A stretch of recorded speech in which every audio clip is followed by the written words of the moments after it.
पंचदेव प्रार्थना एक शक्तिशाली मंत्र है।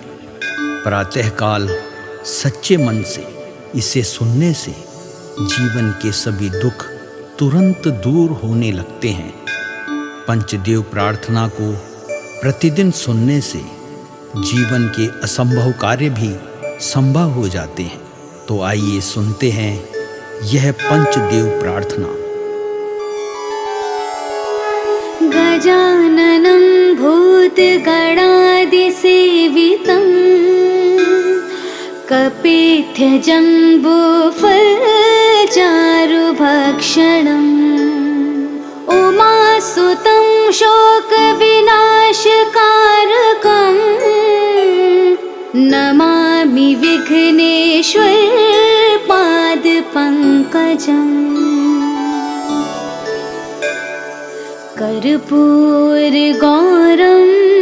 करुणावतारं संसारसारं भुजगेन्द्रहारं सदा वसन्तं हृदयारविन्दे भवं भवानी सहितं नमामि।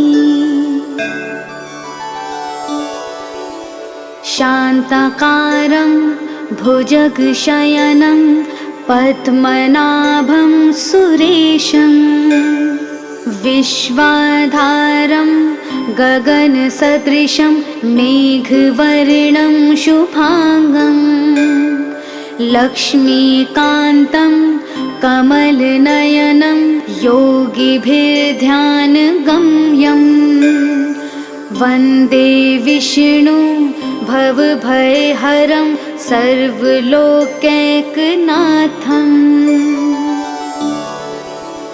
नीलाम्बुजश्यामलकोमलाङ्गं सीतासमारोपितवामभागं पाणो महासायकचारुचापं नमामि रामं रघुवंशनाथम्।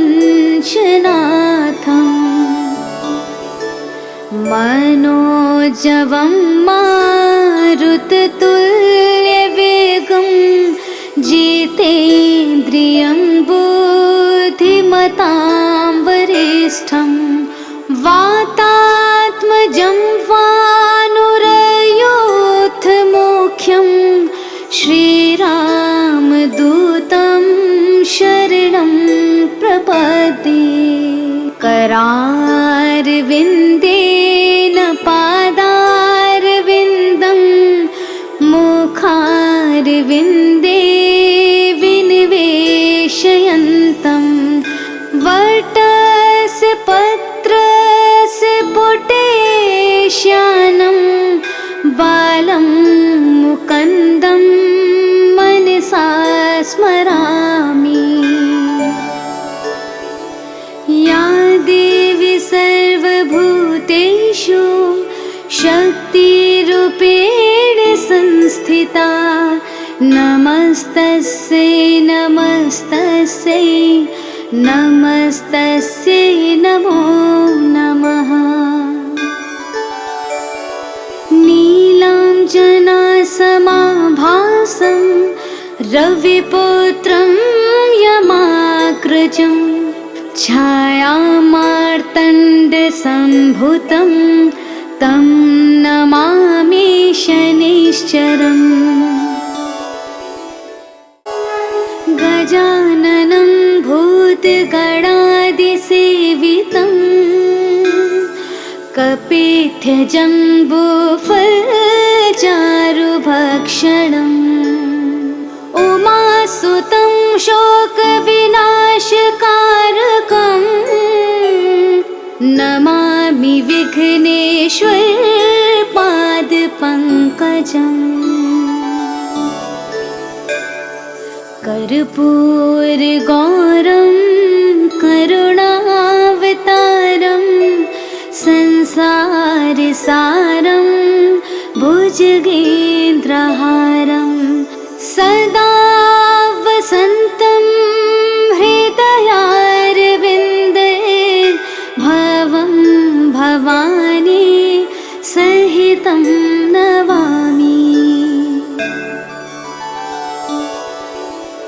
शान्ताकारं भुजगशयनं पद्मनाभं सुरेशं विश्वाधारं गगनसदृशं मेघवर्णं शुभांगं लक्ष्मीकान्तं कमलनयनं योगिभिर्ध्यानगम्यं वन्दे विष्णु भवभयहरं सर्वलोकैकनाथम्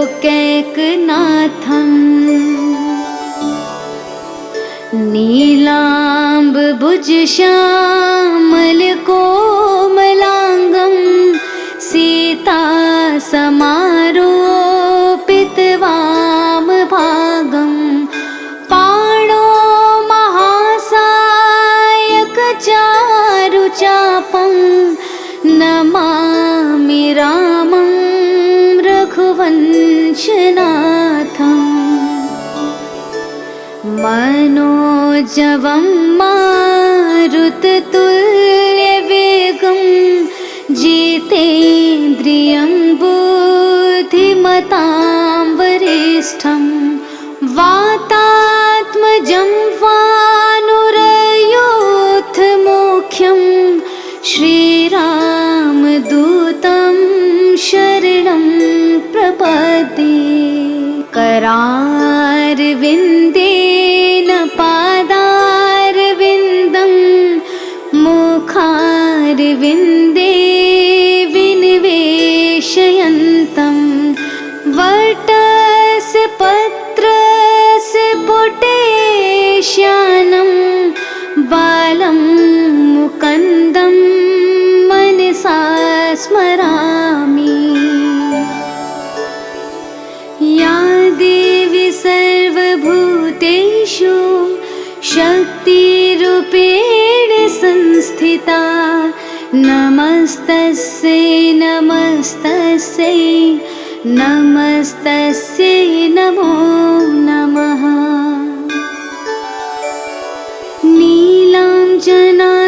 नीलाञ्जनासमाभासं रविपुत्रं यमाग्रजं छायामार्तण्डसम्भुतं तं नमामि शनैश्चरम् गजाननं भूतगणादिसेवितं कपित्थजम्बूफलचारुभक्षणम् उमासुतं शोकविनाशकारकं नमामि विघ्नेश्वरपादपङ्कजम् कर्पूरगौरं करुणावतारं संसारसारं भुजगेन्द्रहारं सदा वसन्तं हृदयारविन्दे भवं भवानी सहितं नमामि। शान्ताकारं भुजगशयनं पद्मनाभं सुरेशं विश्वाधारं गगनसदृशं मेघवर्णं शुभांगं लक्ष्मीकान्तं कमलनयनं योगिभिर्ध्यानगम्यं वन्दे विष्णु भवभयहरं सर्वलोकैकनाथम् नीलाम्बुजश्यामलकोमलाङ्गं सीतासमारोपितवामभागं पाणो महासायकचारुचापं नमामि रामं रघुवंशनाथम् मनोजवं मारुततुल्यवेगं जितेन्द्रियं बुद्धिमतां वरिष्ठं वातात्मजं वानुरयोधमुख्यं श्रीरामदूतं शरणं प्रपद्ये। करारविन्देन पादारविन्दं मुखारविन्दे विनिवेशयन्तं वटस्य पत्रस्य पुटेश्यानं बालं मुकुन्दं मनसा स्मरामि। या देवी सर्वभूतेषु शक्तिरूपेण संस्थिता नमस्तस्यै नमस्तस्यै नमस्तस्यै नमो नमः।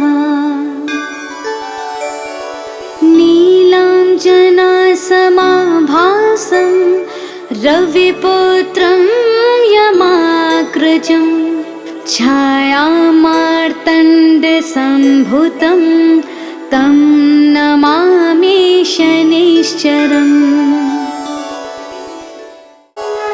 गजाननं भूतगणादिसेवितं कपित्थजम्बूफलचारुभक्षणम् उमासुतं शोकविनाशकारकं नमामि विघ्नेश्वर पादपङ्कजम्। कर्पूरगौरं करुणावतारं संसारसारं भुजगेन्द्रहारं सदा वसन्तं हृदयारविन्दे भवं भवानी सहितं नमामि।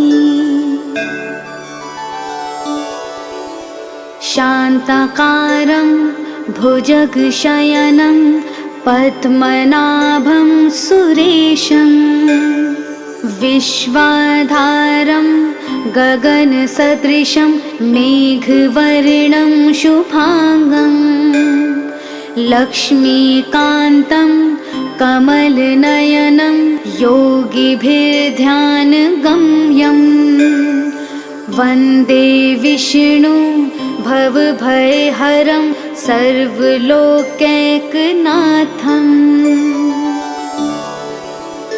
नीलाम्बुजश्यामलकोमलाङ्गं सीतासमारोपितवामभागं पाणो महासायकचारुचापं नमामि रामं रघुवंशनाथम्। मनोजवं मारुततुल्यवेगं जितेन्द्रियं बुद्धिमतां वरिष्ठं वातात्मजं वानुरयोधमुख्यं श्रीरामदूतं शरणं प्रपद्ये। करारविन्देन पादारविन्दं मुखारविन्दे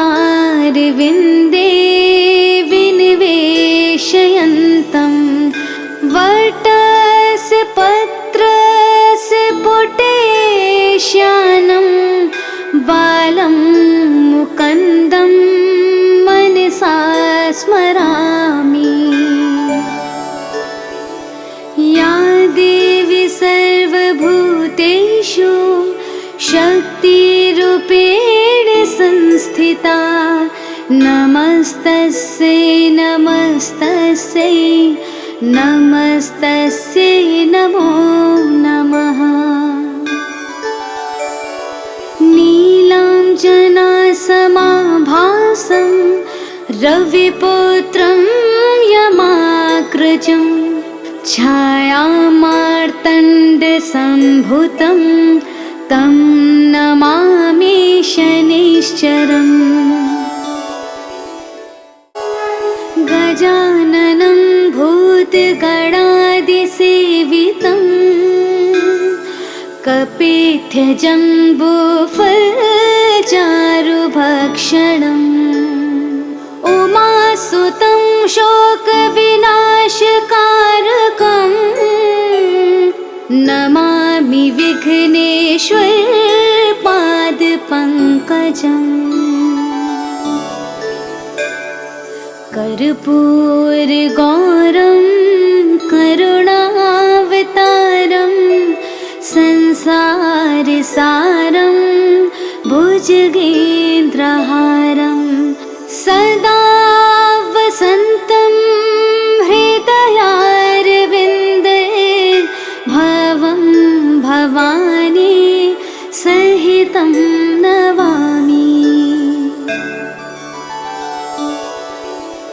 शान्ताकारं भुजगशयनं पद्मनाभं सुरेशं विश्वाधारं गगनसदृशं मेघवर्णं शुभांगं लक्ष्मीकान्तं कमलनयनं योगिभिर्ध्यानगम्यं वन्दे विष्णु भवभयहरं सर्वलोकैकनाथम्।